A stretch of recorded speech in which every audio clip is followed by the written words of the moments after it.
big story today. We just got done talking about. You're not about to get racially insensitive, are you? No, I'm not. Right. I'm not gonna get racially insensitive. Never. So, we all watched like the games this week, the college football games. Yep. We saw Joe Burrow tear it up. Yep. He's got the Heisman. He's Yep. got all that stuff. And now I'm sitting here looking at a lot of the preliminary draft projections for the NFL draft next year, and I started thinking to myself, why on earth would Cincinnati draft Joe Burrows, having had the opportunity to watch the 2D quarterback do so well for the last 2 or 3 years? I mean, like literally. So let's first define 2D quarterback. Okay. A 2D quarterback, number one, he has the ability to pass the ball. He can be a pocket passer, but he also can put his show on the road. And he can put it on the ground. He can move around. He can break the pocket. He can run for 100 yards, 50 yards, 60 yards, whatever it is. And that's what I mean by a 2D quarterback. And to give you an example of a 2D quarterback, we're talking Russell Wilson. We're talking Pat Mahomes. We're talking Mitchell Trubisky. Not this year. Not this year. Maybe his rookie year, Okay. yeah. You know, we're talking. So I just want to give a shout out to my favorite 2D quarterback of all time. It's Steve Young. Steve is Yep. definitely. Right. Steve Young was one of the originals. One of the originals. So what I'm wondering is, if you're sitting here and you're looking at the MVP talk and you talk about all these great quarterbacks that have played well last year and in this year, why on earth would you draft a pocket quarterback or a pocket passer? Right? Now, here's my reasoning behind it, because I'm not really a GM, but I'm using common sense. So first of all, you got to wait to build a team around a pocket passer. You hear it all the time. Oh, we need an offensive line. We got a running back. We need a wide receiver. We need a better defense to support him. You know, you got to have a good offensive coordinator. You have all these things in place. All these things cost money. All these things take time. Well, Ironically, they say that about the multi-dimensional quarterbacks coming into the NFL. They that do. You got to do all these things to protect them and put all these things in place to make them successful. That's always their go-to excuse. Exactly. But the bottom line is, It's not true. When you bring that It's type actually of guy not true. in, like for example, and I like to use him as an example because he got snubbed, Lamar Jackson, they built a team around him the unconventional way. Now, naturally, most people say, well, how you build a team around a guy that really can't throw the ball? You get him bigger targets, right? Number one, they got these 3 huge tight ends running across the middle. You give him a decent defense, and you give him a running game. And then you give him an offensive coordinator that believes in him, and now you're looking at one of the most prolific performances as a quarterback that we've seen in the league. So, for the life of me, I don't understand why anybody would project a pocket passer to go first round. Like, for example, Jalen Hurd, not even projected to go in the first round, according to what I saw today. Right. So why would you pass on a guy like that who has a good arm? He's been in Heisman conversation, and he's played in winning situations. Right. But would you draft them first? Why not? Honestly. Why not? Yeah. So Lamar Jackson, right? So you talking about Lamar Jackson, knowing what we know now, you would say he could have gone first, right? This is a very interesting conversation. So, Gene, I'm going to let you get in first. Yeah. Thank you. Because I think a lot of people have a lot to say about this. So, Yeah. what do you think? Go ahead. Is it worth drafting a pocket passer? And this is like a total reverse of the normal conversation. Yeah. Because the typical conversation is it worth drafting a multi-dimensional or what they would term a running quarterback in the first round? That would be the normal conversation. So we're going to switch it. And can I add one thing to it? I call it the 4-cylinder quarterback versus a 6-cylinder. Okay. Right? No, really. A 4-cylinder will get you there, but they're not as mobile. They don't go 0 to 60 in 5 seconds. You know, but then you have this other guy who's souped up. He can do a lot of extra things. So I would also like to first put out just a caveat there that there are no Lamar Jacksons. There are no guys that are coming out of the draft at any position running 4.3. So you got to look at him as a complete outlier. Okay. So let's... Nobody. No corners, no receivers. No one runs as fast as him. Well, forget the speed necessarily. Look at Kyler Murray. You can look at Deshaun Watson. You can look at all those guys. Right. They're very similar. Exactly. They don't run as fast as him, but they are the two-dimensional 6-cylinder quarterback. All right. Gene, what do you think? Is it worth drafting a quarterback that doesn't have a running dimension as high in the first round? That is a great question. So I want to give kudos to you and Joe for actually, getting out in front on this particular subject because I think it's a topic that needs to be discussed. I think the pocket passer, like it was 20 years ago, is not really the type of quarterback that you really want to run your team. Part of that is because you have defensive players that are extremely fast. I mean, you got DNs weighing 285, 300, running 4.4s, 4.5s. You saw Shaquille Griffin's brother, who was at UCF last year, ran a 4.5 at the NFL Combine last year, and he wasn't the only linebacker who ran a 4.5. So what I'm saying is that if you don't have a player who's elusive in the pocket, who can actually be able to create plays and be able to make runs when needed, it's going to be very difficult for that player. You look at all the quarterbacks in the league who are struggling right now. You look at Cleveland's quarterback. You look at the New York Jets quarterback. All these guys were pocket passers when they were in college. And you see all the trouble that they're having once they get to the NFL level because the defensive players are just so much faster and they're able to read plays. I mean, really right from the line. I mean, you're looking at quarterbacks having an audible almost on every play now. Right. So let me interject. So much better. Let me interject really quick because, again, there is a undertone of race in this conversation, which I think is a big miss. It's definitely not the way to look at this. Right. Because in that conversation, based on what Gene just said, it strikes me that Jameis Winston he just described. Oh. Mm-hmm. All right.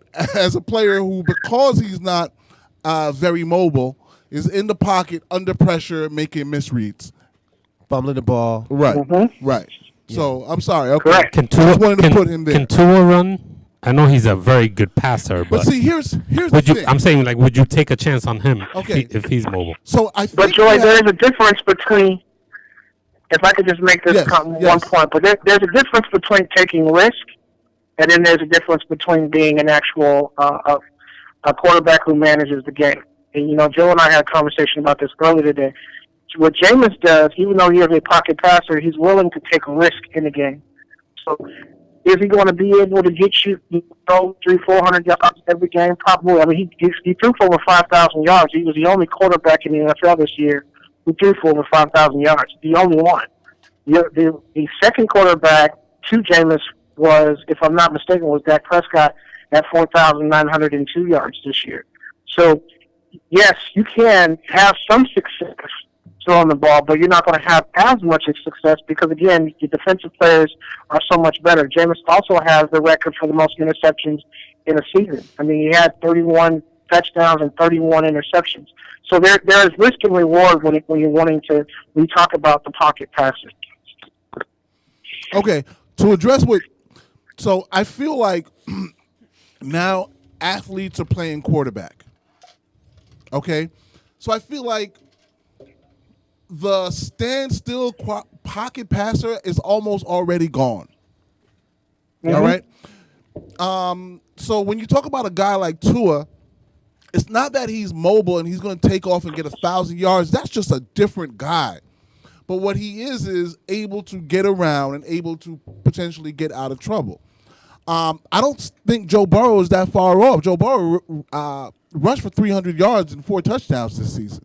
So I think football is at a point where athletes are playing quarterback regardless of the perception that you get from them racially.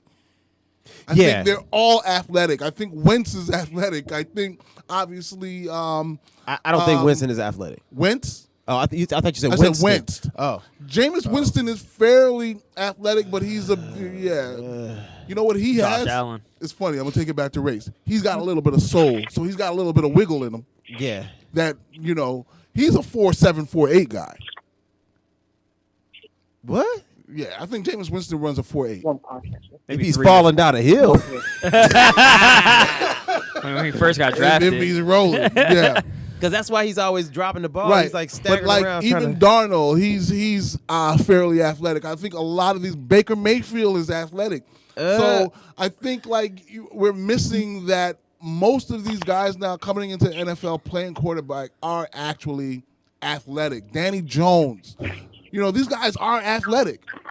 But again, you got to separate everybody from what you see Lamar do, because there is no one else at quarterback position steps on the field and being the fastest player on the field. That has only happened in maybe 3 times we can say that. I don't even know if you I use Lamar as an example, but Lamar is in the MVP conversation is probably getting the MVP this year because of what he's done. Right. But before that, it was Russell Wilson. You got Pat Mahomes, Deshaun Watson. Those are by all, the way, we've said on the show before, Russell Wilson never ran in college. Yeah. He didn't start running until he got to the NFL. Yeah, and he does that to move the pocket, to give himself more time because, number one, kind of getting back to what I was saying before, in terms of it's easier to build a team to start winning now with that type of quarterback. Russell Wilson, everybody knows the running game was a little bit shaky. Got better this year. They don't have an offensive line, and their defense was a work in progress. All right. He's the biggest show in town. Let's go to Jason. What do you think, Jason? Is it now drafting a quarterback in the first round, are you requiring some type of athleticism from your quarterback? I think you are, but I don't think with this whole Lamar Jackson doing what he's able to do, I think it should preach some caution to scouting and what you're looking for in a quarterback, but I don't think it should be the end-all, be-all with because I still think the most important thing is how can your quarterback read and dissect the gameplay? How can they read the defense and make the quick decision and the right decision? Right. People like a Jimmy Garoppolo. I think I really, really liked Jimmy Garoppolo this season. He got to a slow start. He didn't really do too well, but you can see he makes his reads and he goes through his progressions, this receiver, that receiver, and he knows what to do. I saw it from Daniel Jones this year. He wasn't the best quarterback this year, but I saw him read. And I think a lot of the quarterbacks around the league now that are able to put a lot of points on the board with their team, like the Ravens, like the Chiefs, even the 49ers second half of the year. Even a Pat Mahomes, he could run, but he's also making a lot of reads, and he's doing a lot of the damage with his arms. If you look, and with Lamar Jackson, it's he's throwing a lot of touchdowns this year, but it's the way that they're getting to the end zone. They're running to the end zone and then throwing the touchdown. I feel like right. So I feel like there's a happy medium here, and I feel like what you just said, Pat Mahomes is the new pocket passer. Yeah. That's the but he can run though. Right, exactly. He can run, but he's not going he's not running because his arm is elite. His arm is elite. Right, but he's that new pocket passer. Well, and then Joey, here's another example of a quarterback who also runs. We don't talk a lot about him, but the Buffalo Bills, Josh Allen, and look at their record this year. And his arm is not up to par either. His quarterback skills are not up to par. Right. It may not be up to par, but what is their record? What was Buffalo Bills? Exactly. That's what I'm saying. No argument here. The point I'm making is because he's able to move the pocket and scramble. That's why they're in the playoffs. Exactly. Right. If he was standing back there with that arm, just waiting for people to come open, they wouldn't have gone to the playoffs. And again, I think you're missing something. Not that you're missing anything, but you are missing one small detail. It's not about moving the pocket. It's about converting third downs. And being able to present the option of converting that third down with your arm or your legs is what makes these guys win. 6-cylinder. Right. Absolutely. Yeah, I think everybody's talking about Lamar Jackson. Everybody keeps mentioning him. Yeah. He's special. Yeah. We might not ever see another Lamar Jackson again, ever. But the other mobile quarterbacks you mentioned, those are the guys you want to talk about. You think about who's going to be the number one pick in the draft next year. It's going to be Trevor Lawrence. Yeah. The guy is a pocket passer, but he's mobile. He can move around. That's right. And it's not about getting 1,000 yards because that's rare. Right. But he extends plays. Right. He could avoid the sack. He can move around, even if he's not. He can convert with his legs on third down. Right. He had extending the play. I think he had 500 yards. Yeah. 514 rushing yards this year. Yeah. But yeah, he extends the play. It was kind of like Ben Roethlisberger was like that when he was younger. Right. That's true. He was strong. He moved around the pocket. Right. Aaron Rodgers is like he that. does that. Yes. Yeah, and even though you don't look at him as a scrambling quarterback, Drew Brees can move that pocket. Right. He bounces, he moves, Yeah. he does drills that Yes. tennis players do. Right. And he's lateral movement back and Right. forth, and he knows how to step into throws. So he actually knows how to move around as well, even though he doesn't So scramble. where does that leave the Tom Brady's, the Phil Rivers, the Eli Mannings? Well, I gonna put Tom Brady now. We can't put him in there. I really want He to know can't who you move would. at all. He's the slowest guy there is. Well, Yeah, see, but he Tom- can move in the pocket Yeah. though. Tom makes up for where he doesn't have the athleticism with his brain. And that's rare. Just like Lamar Jackson being rare, the way that Brady thinks the game, to be able to look at your defense and say, I know where the opening is here. This guy doesn't know what he's doing. I'm going to throw here. I'm going to run this play. His ability to call plays in his mind without the offensive coordinator is what makes him far. But I He want to has know mobility. who you're drafting then if you're But Cincinnati. let's also take into consideration though part of the reason why Tom Brady has been so successful as he's gotten older is because they've built the offense around him. There are more plays running the slant for Tom Brady so that he doesn't get sacked, so that he doesn't, so that they're able to pick up, when the defense is going to rush or anything like that, or blitzing on plays, so that he's able to get the ball in his hands within 5 seconds. So just like Lamar Jackson, Baltimore Ravens decided, hey, you know what? No, he can't throw the ball that well, but why don't we build an offense around him that he can be successful at? And I think that's where the league is going. You have to start building these offenses around what quarterbacks do well. I don't think that Sam Darnold has actually been put in the best position. I think if you actually change up the playbook a little bit so that it's actually focused more so on his strengths, then he would have more success. But to answer the original question, is this going to be an anomaly in terms of with the quarterback who can deal with the run pass option, the RPO type quarterbacks? I think that is going to be the new wave, of the NFL. But just sitting back in the pocket throwing the football just don't think you're going to be able to do it, just because the caliber and the expertise in terms of the players that you have now, who can just do so many different things on the defensive side of the ball, Right. going to allow you to be able to sit back in the pocket. Right. So to wrap this conversation up, I don't think that the immobile pocket passer is going away. No, he's Because not. I believe you can make up for it with different things. But I also agree that it's easier to play quarterback in the NFL if you have a run pass option from the quarterback. Yeah. So, but at the same time, I also see when you're looking at college quarterbacks, it seems like all of them are 2D players. All of them. Yeah. You know what I mean? So you have to be an athlete now to play the quarterback position. And I think part of it is like kids coming up, yeah, you can pass, but this guy can pass and run.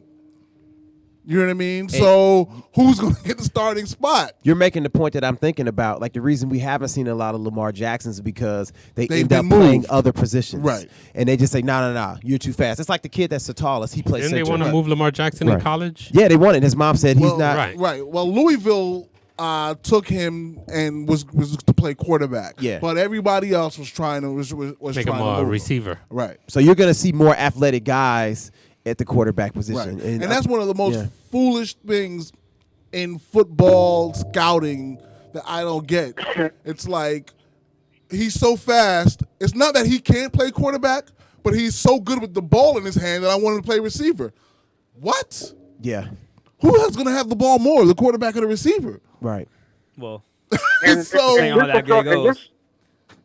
And just as a reminder, I don't know if everybody remembers back in 2017 when Deshaun Watson at Clemson played Louisville, and it was the 4th versus the number 3 team in the country, and it was one of the most watched games on television in the last 5 years because both of them were that explosive. So you wanted just to kind of throw that little point out there that these guys have been doing it ever since college. Right. So it's shocked to me that they're having the success that they're having right now in the league. All right. Let's take a quick break.